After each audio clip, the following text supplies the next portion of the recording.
आज यूपी के बलिया जिला मुख्यालय से लगभग 50 किलोमीटर दूर समाचार A to Z की टीम आ गई है झाड़ी गांव में। नगरा थाना क्षेत्र अंतर्गत पड़ता है झाड़ी गांव और यहाँ देख रहे हैं कई हजार श्रद्धालु आज सुबह से ही जो है तांता लगा हुआ है।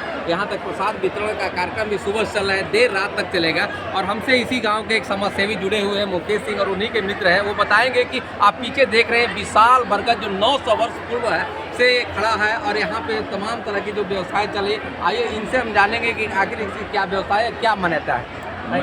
आदित्य सिंह संजय, मैं उत्तराखंड में ऋषिकेश में अध्यापक हूँ गवर्नमेंट में। और ये बाबा मुरारनाथ जी की तपस्थली है और इस तपस्थली का जो पौराणिक मान्यता है ये 900 वर्षों का इतिहास है।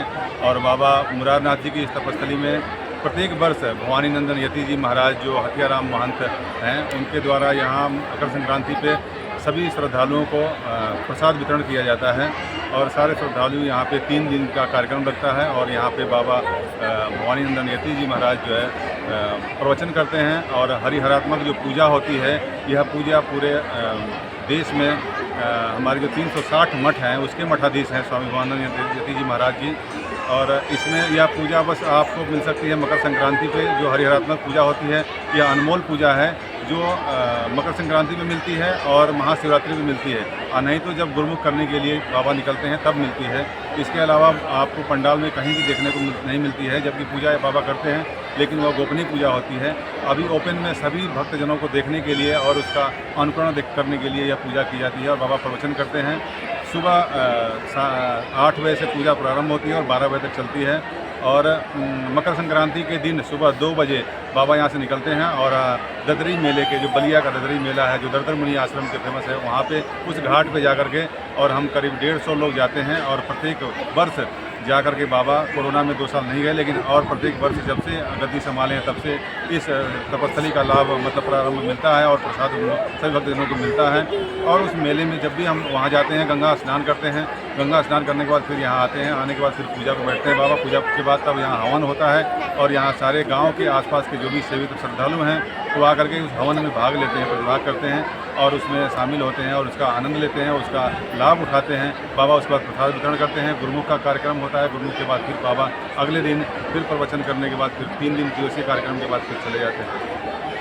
ऐसी मान्यता है कि आज जितने भी लोग मुरादें मांगे हैं उनकी सभी मुरादें पूर्ण होती है। मुरादें पूर्ण होने के बाद लोग यहाँ जो है अपना जो है पूजा अर्चन करते हैं। लगभग 900 वर्ष आपने बताया है, पूर्वजों के द्वारा बताया है कि 900 वर्ष का वृक्ष है और ऐसे में जो वट वृक्ष पे जो भगवान भी वास करते हैं, इस पर क्या कहना चाहेंगे। यहाँ भगवान शिव का बहुत बड़ी शक्ति है और बाबा के यहाँ हम लोग बचपन से आते रहे हैं। हम लोग तो सफाई किए हैं, झाड़ू लगाए हैं यहाँ पे और इतनी शक्ति है कि मैं क्या बताऊँ।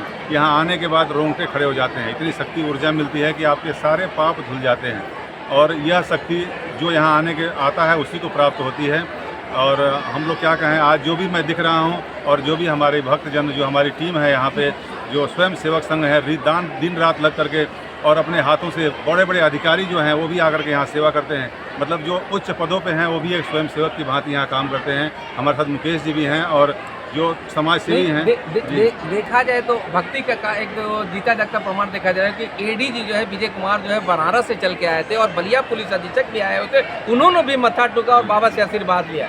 हम लोग यहाँ पे जितने भी अधिकारी उच्च अधिकारी सब आम नागरिक की तरह आते हैं और इतना आनंद आता है बाबा के श्री चरणों में जो प्रसाद मिलता है और जो शांति मिलती है, हमारे सारे पाप सारे कष्ट धुल जाते हैं। और ये बाबा मुरारनाथ की जो तपस्थली है, लक्ष्मी नारायण भगवान की जो तपस्थली है, यह 900 वर्षों का इतिहास, इतना पवित्र इतिहास है, इतना शक्तिशाली इतिहास है। यह गुरु शिष्य परंपरा बद्रीनाथ विशाल से चली आ रही है और यह भोलेनाथ की सिद्ध पीठ जो जूना अखाड़ा है उससे मान्यता है।